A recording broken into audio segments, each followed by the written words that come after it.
اللہ الرحمن الرحیم۔ دوستو، جیسا کہ آپ کو معلوم ہے کہ ہم آپ تک ان مسائل کو پہنچانا چاہتے ہیں جو ہماری زندگی میں پیش آتے ہیں۔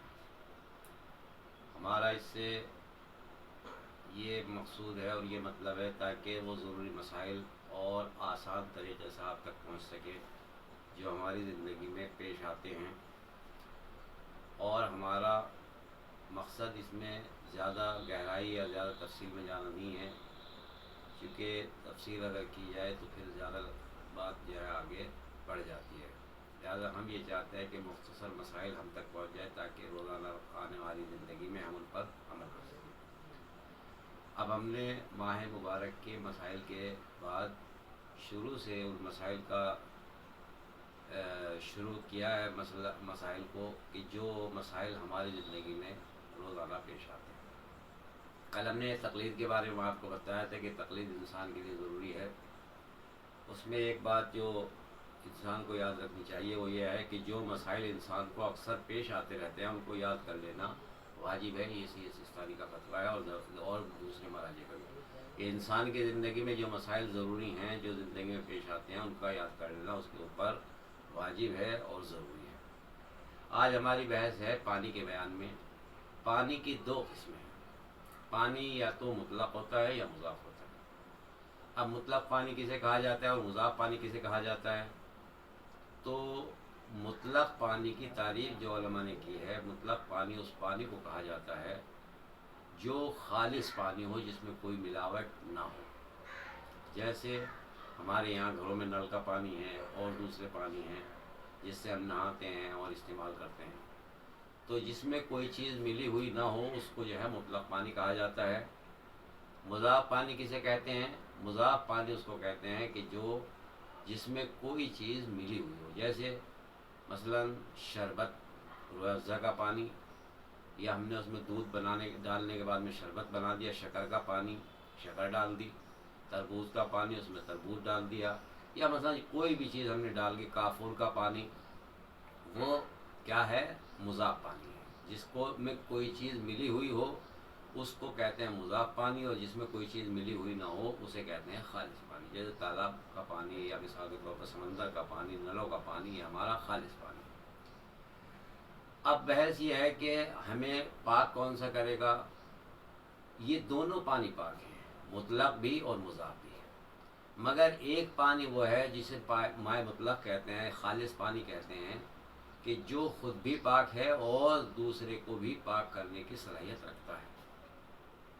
وہ اگر انسان نجس ہو جائے، متنجس کسی چیز سے مل کر اس کے اوپر پیشاب لگ جائے یا کوئی اور نجاست لگ جائے، تو اگر ہم پانی سے اسے جو ہے پاک کر لیں تو ہمارا بدن اور لباس اور سب چیزیں جو ہے وہ پاک ہو جاتی ہیں۔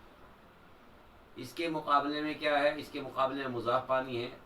اس کی تعریف کیا ہے؟ کہ اس کی تعریف یہ ہے کہ وہ پانی خود تو پاک ہوتا ہے لیکن اس میں یہ صلاحیت نہیں پائی جاتی کہ وہ کسی دوسری چیز کو بھی پاک کر سکے۔ مثلا اگر ہمارے پاس ایک بہت بڑا تالاب، ایک بہت بڑا حوض جو ہے وہ شربت کا بنا ہوا ہو، اور انسان کا ہاتھ نجس ہو جائے اور ہم یہ چاہیں کہ اس سے پاک کر لیں، تو وہ اس سے پاک نہیں ہو سکتا۔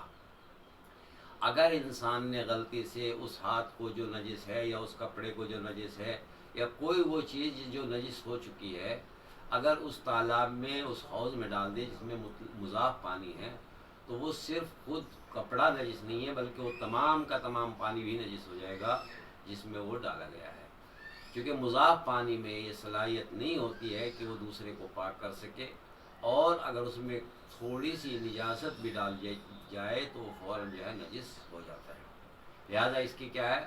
اس سے ہم نجاست کو پاک نہیں کر سکتے۔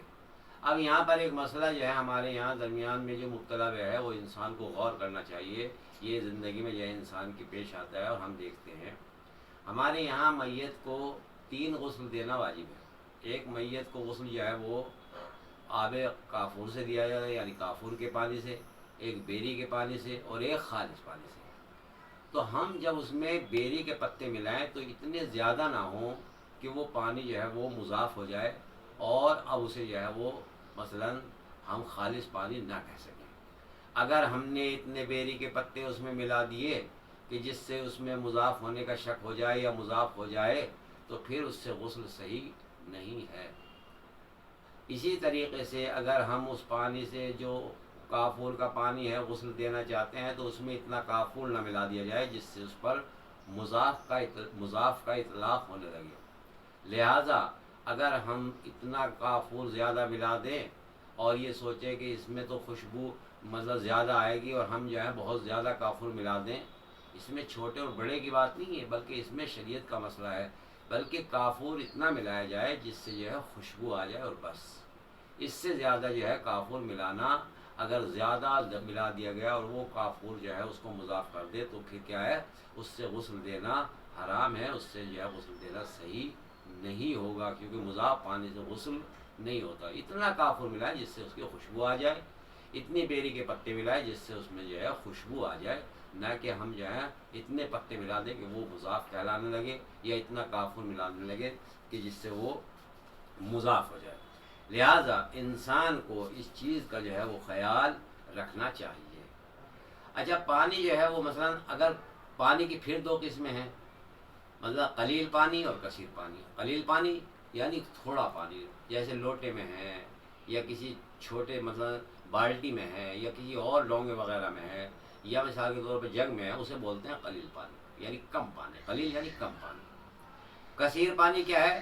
جو ایک حوض یا مثال کے طور پر آپ کے جو ہے ٹینک ہیں بڑے بڑے 500 لیٹر کے، 1000 لیٹر کے، یا مثلا سمندر ہے یا تالاب ہیں، ان کو جو ہے کثیر پانی کہا جاتا ہے۔ دونوں کے نجس ہونے کے حکم بھی الگ ہیں۔ مثلا اگر ہمارے پاس قلیل پانی ہے، ایک لوٹے میں پانی ہے، ایک جگ میں پانی ہے، ایک مثلا بالٹی میں پانی ہے، تو اگر ہمارے اس لوٹے میں یا اس جگ میں یا اس بالٹی میں ایک چھوٹی سی نجاست گر جائے، مثال کے طور پر ایک چوہے کی مینگن جو ہے اس میں گر جائے، یا اس میں جو ہے ہمارا ہاتھ نجس تھا، ہم نے جو ہے اس میں اپنے ہاتھ کو ڈال دیا، تو یہ پانی نجس ہو جائے گا۔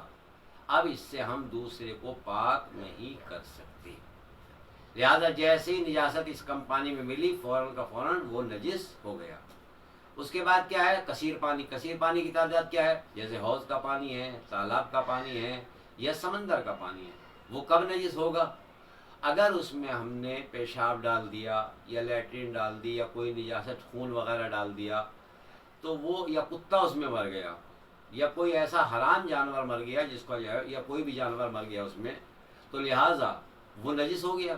نہیں، اس کی نجاست تب تک ثابت نہیں ہوگی جب تک کہ اس میں سے 3 چیزوں میں سے کوئی ایک چیز نہ بدل جائے۔ مثلا اس کا رنگ بدل جائے، مثلا جیسے کتا اس میں مرا اور اس میں جو ہے یا نجاست ڈلی، خون ڈلا، تو اس کی جو ہے رنگ بدل گیا۔ اگر اس کے ڈلنے سے اس پانی کا رنگ بدل جائے تو وہ نجس ہو جائے گا۔ اسی طریقے سے اگر اس کا ذائقہ بدل جائے، مثلا ہم نے جو ہے اس میں پانی میں نجاست ڈالی، لیٹرین ڈالی یا خون ڈالا، تو اس کی جو ہے خوشبو بدل گئی، اس کی جو ہے خوشبو بدل گئی تو بھی نجس ہو گیا۔ ہم نے جو ہے اس میں مثلا اس کو سونگھ کر دیکھا تو اس کی خوشبو بدل گئی تو نجس ہو گیا۔ اسی طریقے سے پہلے کیا؟ رنگ بدل جائے، دوسرے یہ کہ خوشبو بدل جائے، تیسرے یہ کہ انسان جو ہے اس کو چکھ کر دیکھے، اس کو جو ہے پی کر ایک گھونٹ دیکھے، اگر اس کا ذائقہ بدل جائے تو بھی وہ نجس ہو جائے گا۔ لہٰذا اگر ہمارے پاس اتنی تعداد میں پانی ہے، ہمارا ٹینک 500 لیٹر کا ہے اور اس میں جو ہے کوئی نجاست ڈل گئی ہے، تو وہ جب تک نجس نہیں ہوگا 500 لیٹر پانی، جب تک اس میں جو ہے رنگ، اس کا ذائقہ اور اس کی خوشبو نہ بدل جائے، جب تک اس کی رنگ اور ذائقہ نہیں بدلے گا، جب تک اس کا جو ہے ذائقہ خوشبو نہیں بدلے گی، وہ پانی پاک ہے، اس سے ہم طہارت کر سکتے ہیں، نجاست کو دور کر سکتے ہیں۔ لیکن اگر ان میں سے کوئی ایک چیز بھی بدل جائے تو پھر ہم اس کو استعمال نہیں کر سکتے ہیں۔ اب یہاں پر یہ آئے کہ مثال کے طور پر قلیل پانی سے طہارت کس طرح ہو اور کثیر پانی سے طہارت کس طرح ہو۔ مثلا اگر ایک انسان پیشاب کرے اور پیشاب کی طہارت کرنا چاہتا ہے تو احتیاط یہ ہے کہ انسان جو ہے اگر کم پانی سے طہارت کر رہا ہے تو اس کو چاہیے کہ وہ کم سے کم 2 مرتبہ دھوئے۔ اب 2 مرتبہ دھونے میں بھی یہ ہے کہ مثلا ایک انسان نے ایک لوٹا پانی لیا اور لینے کے بعد میں اس کی دھار جو ہے وہ مثال کے طور پر اپنے پیشاب کے مقام پر ڈالی پیشاب کرنے کے بعد میں، تو جب تک اس کی دھار کو ہم نہیں توڑیں گے ایک مرتبہ ہی شمار ہوگا، لہذا واجب اور ضروری ہے کہ ہم ایک مرتبہ ڈالنے کے بعد میں اس کی دھار کو جو ہے منقطع کریں، اس کی دھار کو جو ہے توڑیں، اور اس کے بعد پھر دوبارہ سے ہم جو ہے پاک کریں، تب ہمارا جو ہے وہ نجاست پاک ہوگی، ورنہ پاک نہیں ہوگی۔ لیکن اگر پانی جو ہے وہ زیادہ ہے، کل ہے، مثال کے طور پر ایک ٹنکی جو ہے 1000 لیٹر کی ہے، اور ہم نے اپنی ٹنکی میں اپنے جو وہاں پر ٹوائلٹ میں ہے، اور اس کے اندر ہم نے جو ہے پائپ لگایا ہوا ہے، اور پائپ سے ہم جو ہے وہ طہارت کر رہے ہیں، تو اگر ایک مرتبہ بھی انسان ڈال لے تو اس کے لیے کافی ہے، کیونکہ اس کا جو ہے حکم کثیر کا حکم ہے، لہذا ہمیں جو ہے ان چیزوں پر غور رکھنا چاہیے۔ والحمدللہ رب العالمین۔